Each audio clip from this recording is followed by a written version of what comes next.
ജീവൻ വേണമെങ്കിൽ വേഗം ഓടിക്കോ. അവന്റെ ഒരു മാമ്പഴം.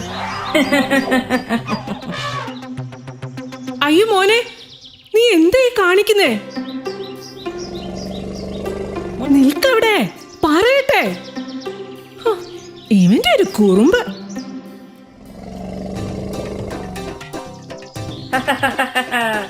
കീ കീ കീ കീ കീ കീ.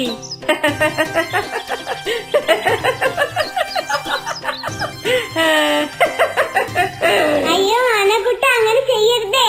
എന്റെ കുഞ്ഞുങ്ങൾ താഴെ ചത്തുപോകും. മോനെ, നീ എന്ത് ക്രൂരത ഈ കാണിക്കുന്നത്? കുരുവി കുഞ്ഞുങ്ങളെ താഴെ വീണ് ചത്തുപോകൂലേ? അവരുടെ അമ്മയ്ക്ക് എന്ത് വിഷമമായി. ക്ഷമിക്കണം കുരുവി പെണ്ണെ, ഇവന് വേണ്ടി ഞാൻ നിന്നോട് ക്ഷമ ചോദിക്കുന്നു. മോനെ, ഇങ്ങനെയൊന്നും കാണിക്കരുത്. നമ്മുടെ സഹജീവികളെ ഒരിക്കലും ഉപദ്രവിക്കാൻ പാടില്ല. അയ്യോ, അപകടം അപകടം! ഒരാനക്കുട്ടി ഇതുവഴി വരുന്നു വഴിയെല്ലാം ചവിട്ടി മെതിച്ചുകൊണ്ടാണ് അവന്റെ വരവ്. എല്ലാവരും ഓടിക്കോ.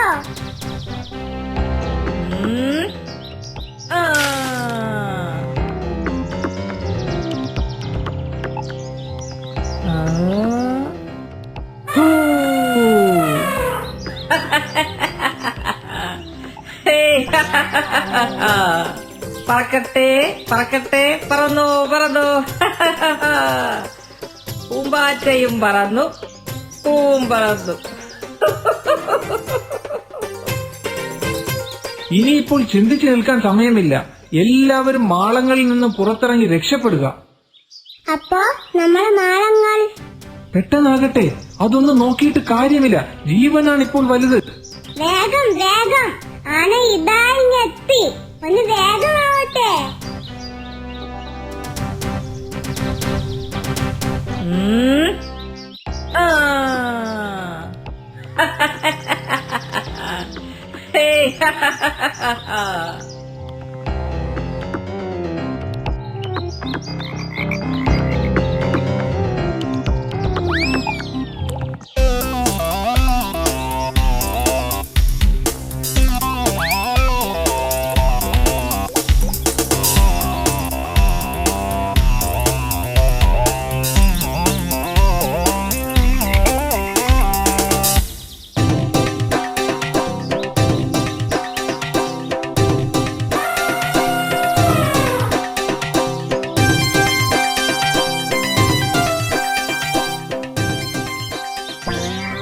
അങ്ങനെ ആനക്കുട്ടനെ ഒരു പാഠം പഠിപ്പിക്കാൻ അവർ തീരുമാനിച്ചു.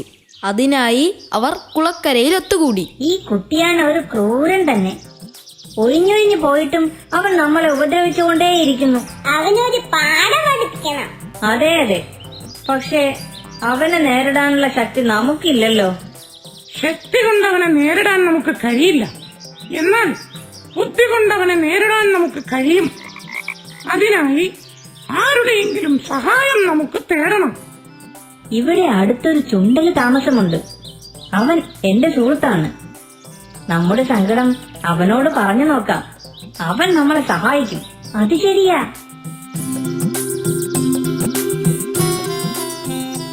നിങ്ങളുടെ കഷ്ടപ്പാട് കേട്ടപ്പോൾ എനിക്കും സങ്കടം തോന്നുന്നു.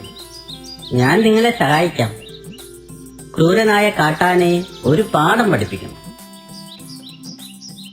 ഒരു ദിവസം കുട്ടിയാൻ അവന്റെ ക്രൂര വിനോദങ്ങൾക്ക് ശേഷം ഒരിടത്ത് വിശ്രമിക്കുകയായിരുന്നു.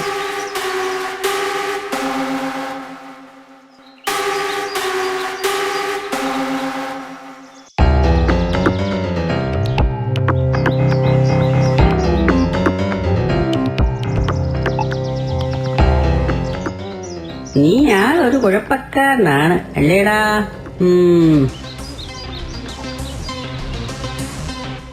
ഇവന്റെ തുമ്പിക്കൈയുടെ ഉള്ളിൽ കയറാം. എന്നിട്ട് തുമ്പിക്കൈ കരണ്ടു തുടങ്ങാം.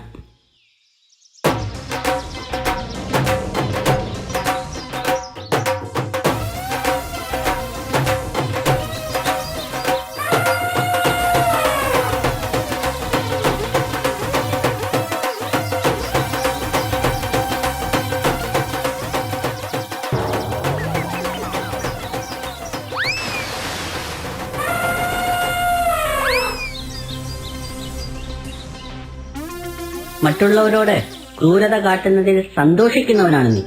അവരുടെ വേദന നീയും ഒന്ന് മനസ്സിലാക്കണം. നീ പറഞ്ഞത് ശരിയാണ്. ഞാൻ ഒരുപാട് പേരെ ദ്രോഹിച്ചിട്ടുണ്ട്. അതൊന്നും ദ്രോഹമാണെന്ന് ഞാൻ ഒരിക്കലും കരുതിയില്ല. എനിക്കെല്ലാം ഒരു തമാശയായിരുന്നു, വിനോദമായിരുന്നു. എന്റെ വിനോദത്തിനിരയായവരുടെ വേദന ഞാൻ ഇപ്പോൾ മനസ്സിലാക്കുന്നു. ഞാനിനി ആരെയും ദ്രോഹിക്കില്ല. മാപ്പ്, മാപ്പ്.